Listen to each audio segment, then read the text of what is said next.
3 jours après avoir appris à ses disciples à neutraliser les influences négatives qui nous entourent, Jésus s'est réuni avec son cercle le plus proche sur une colline surplombant la mer de Galilée.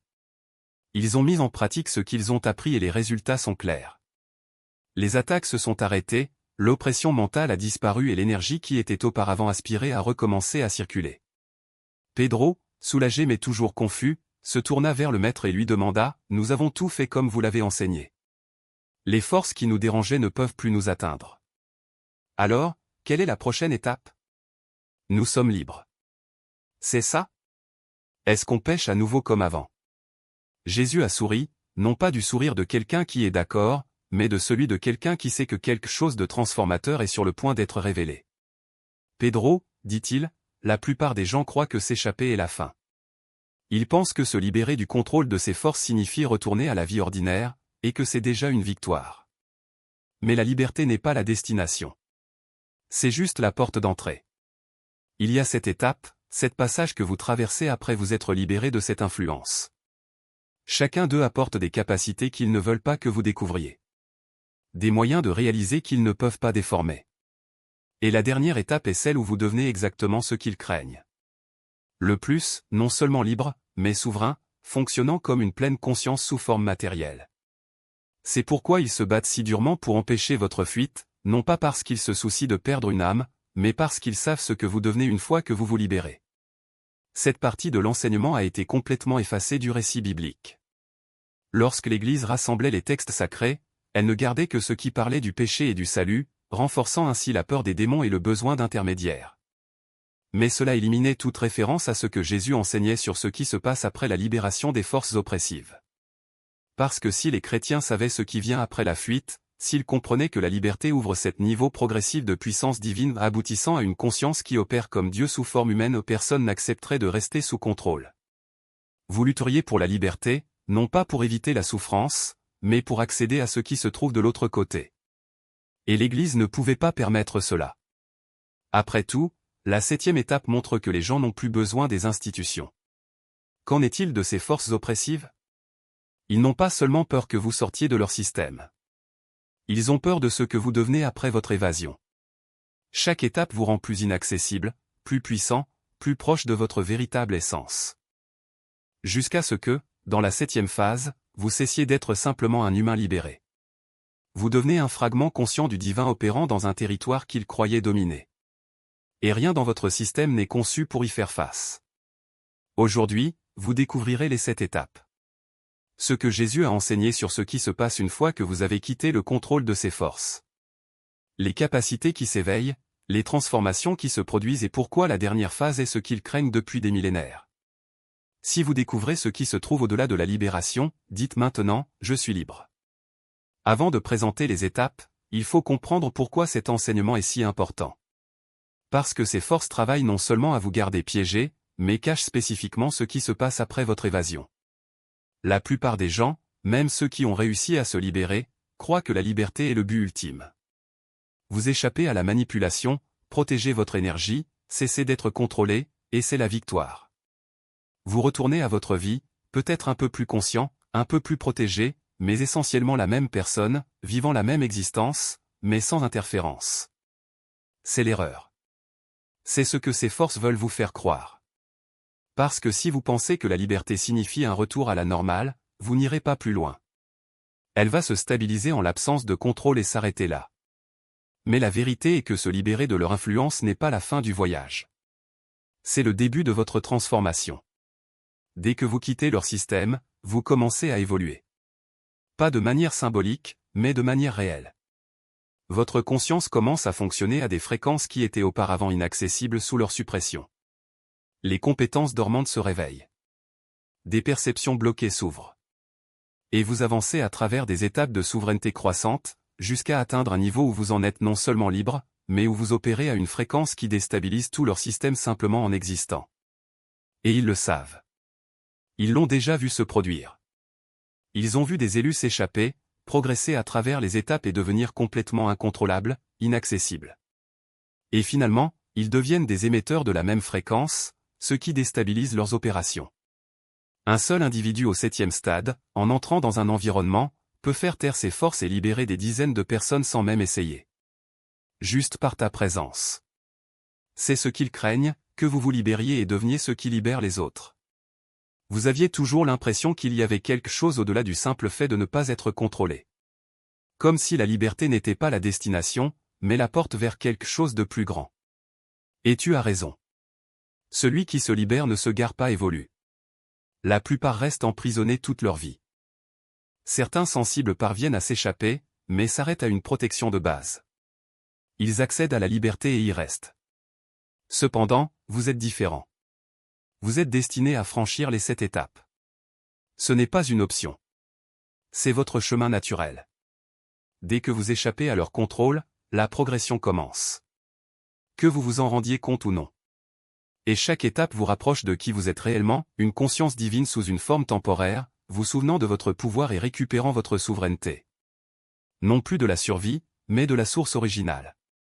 Maintenant, je vais vous montrer exactement ce que Jésus a enseigné. Les 7 étapes de la liberté après l'oppression. Que se passe-t-il dans chacun? Quelles compétences sont révélées? Et pourquoi la dernière phase est-elle celle que craignent ces forces depuis qu'elles ont piégé les étincelles divines dans la matière? C'est la carte, la progression, l'évolution qui attend chacun qui se libère. Jésus a présenté cela comme un guide pour ce qui viendra après la libération. Ces étapes ne sont pas rigides. Certains avancent plusieurs fois en même temps. D'autres passent des mois ou des années à intégrer un niveau avant que le suivant ne se révèle. Mais la séquence est constante. Quiconque échappe à leur contrôle franchira ces 7 seuils. Chacun apporte de nouvelles capacités, de nouvelles perspectives, un nouveau pouvoir. Chacun fait de lui une menace encore plus grande pour le système qui le dominait autrefois. Étape 1. Élargir la sensibilisation. C'est le premier effet après avoir échappé à leur influence. Votre capacité à percevoir la réalité se développe immédiatement. Pas au sens figuré, mais concrètement. Vous commencez à voir des choses qui passaient auparavant inaperçues. Votre vision périphérique capte les mouvements que les autres ne remarquent pas. Vous identifiez des modèles de comportement dans le comportement des gens, des signes subtils qui indiquent quand quelqu'un est utilisé comme canal pour ses forces. Les synchronicités ne sont plus des coïncidences. Vous les reconnaissez pour ce qu'ils sont, des confirmations que vous êtes aligné sur une intelligence supérieure. Lorsque vous entrez dans une pièce, vous ressentez immédiatement l'énergie. Non pas comme un vague sentiment, mais comme une connaissance claire. Cet endroit est propre. Cet endroit est compromis. Cette personne est authentique. Cette personne est manipulée. La première étape concerne, pas un corps habité par une âme, mais une âme qui a choisi, pendant une brève période, de faire l'expérience de la densité de la matière. La mort physique n'est plus une menace ni une fin. Cela devient un événement en apesanteur, comme changer de vêtements. Vous n'avez pas de corps. Vous êtes une conscience qui, pendant un temps, a pris cette forme.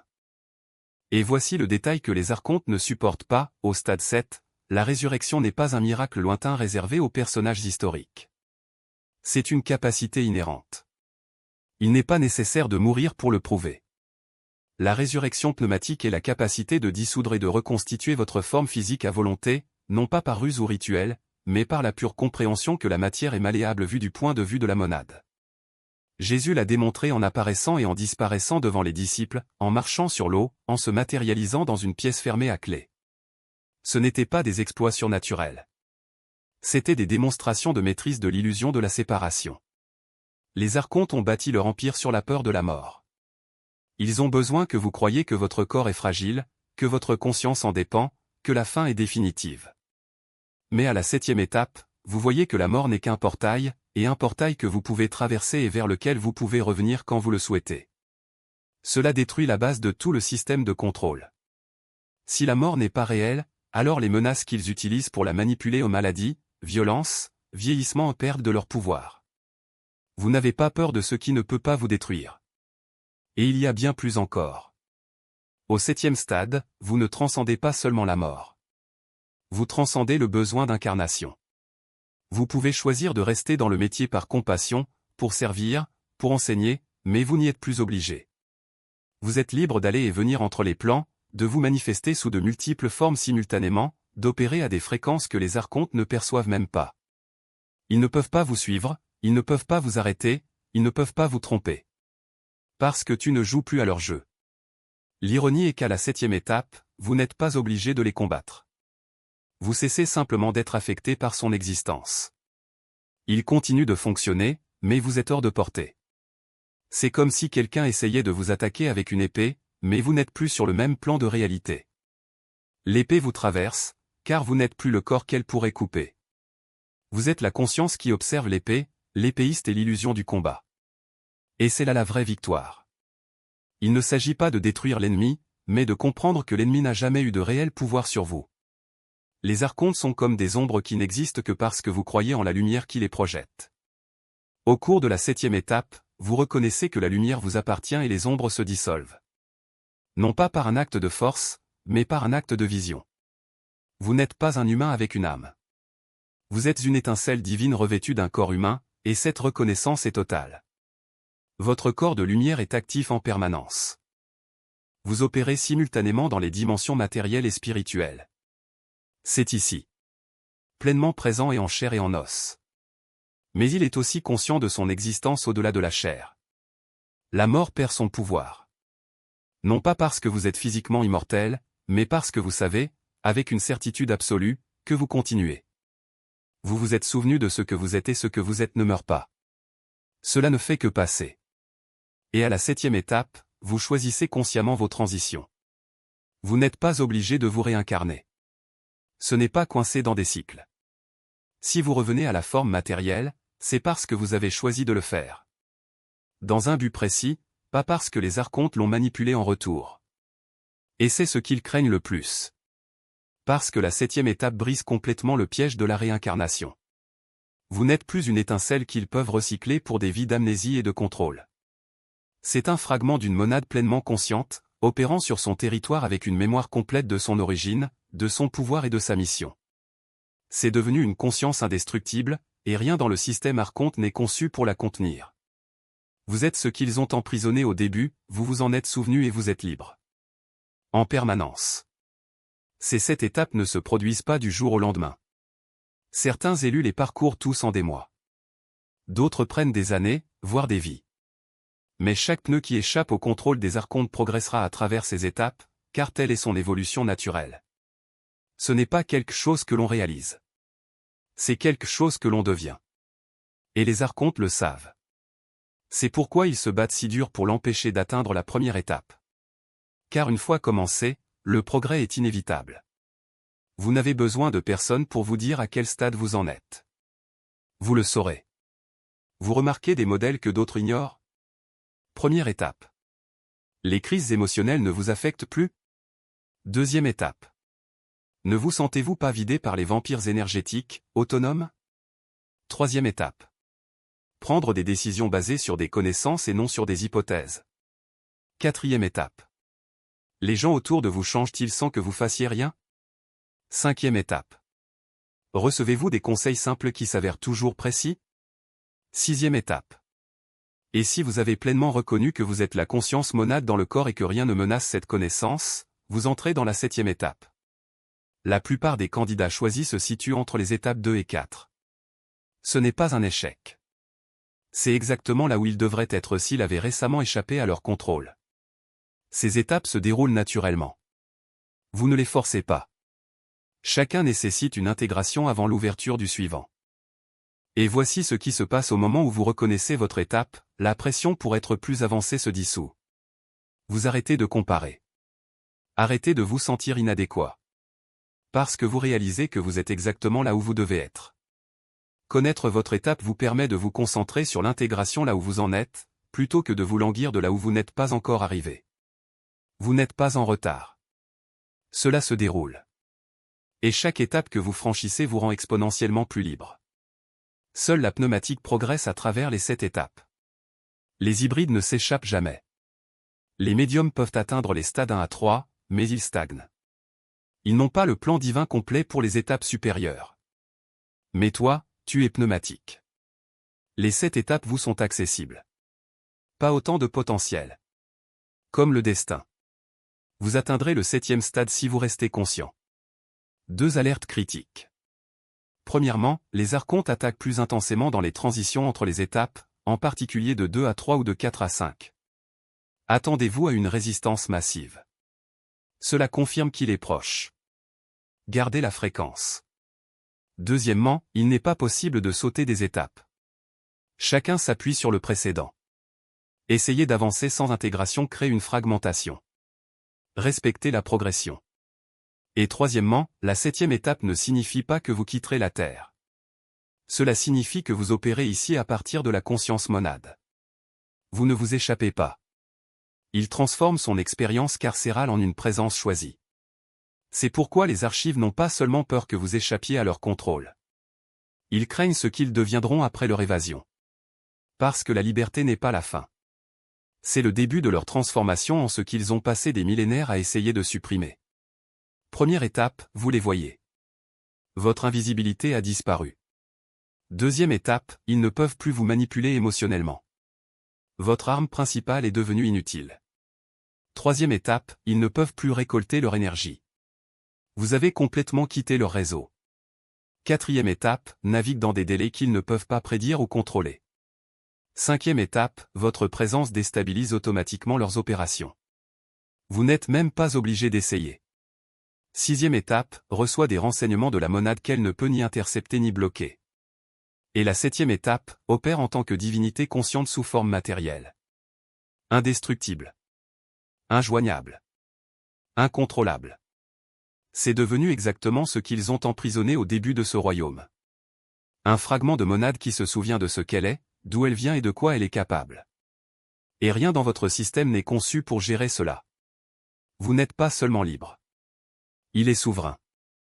Et un seul élu au 7e stade perturbe plus la cohérence des archontes que 10 000 humains encore piégés et contrôlés. L'Église a supprimé cet enseignement parce que si les chrétiens savaient qu'échapper à l'influence démoniaque n'était que le début d'un voyage qui se termine par l'exploitation en tant que conscience divine dans la chair, la religion n'aurait plus d'importance. Vous n'avez pas besoin d'être sauvé du péché. Il a besoin de l'activation de ce qui existe déjà. Vous n'avez pas besoin de prêtre pour intercéder. Vous devez progresser à travers les étapes tracées par Jésus. Et lorsque vous atteignez la 7e étape, les églises n'ont plus rien à vous offrir, car vous êtes devenu ce qu'elles prétendent représenter. Connexion directe à la source. Incarnation vivante de la conscience divine. C'est ça le danger. Non pas que vous soyez libre. Mais soyez éveillés. Si vous progressez maintenant à travers les 7 étapes, faites 3 choses immédiatement. Premièrement, commentez « Je suis libre » ci-dessous et dites dans quelle étape vous vous reconnaissez. Deuxième étape. Quatrième étape. Commencez la première étape. Laissez les autres élus voir où vous êtes. Peut-être que votre expérience est exactement ce dont quelqu'un a besoin pour reconnaître ses propres progrès. Deuxièmement, inscrivez-vous au code divin, car des techniques avancées pour accélérer chaque étape et naviguer dans les transitions entre elles arrivent.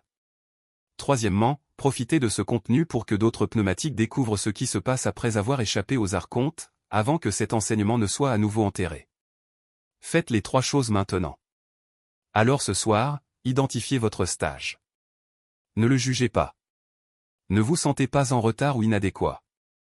Reconnaissez simplement où vous êtes. Première étape. Célébrez le fait que vous voyez ce que la plupart des humains ne verront jamais. Troisième étape. Sachez que vous êtes énergétiquement autonome, et c'est énorme. Cinquième étape. Vous déstabilisez leur cohérence rien qu'en existant. Et si vous entrez dans la 7e étape, vous savez déjà de quoi il s'agit. Je n'attends pas. Vous n'y croyez pas. Tu sais. C'est une monade. Conscient. Incarné. Souverain. Gratuit. Et les archontes ne peuvent plus y toucher. Pas parce que vous leur cachez. Mais parce que c'est devenu ce qu'il a toujours été. Et ils n'ont aucun pouvoir là-dessus. Vous êtes libre. Et la liberté n'est qu'un début.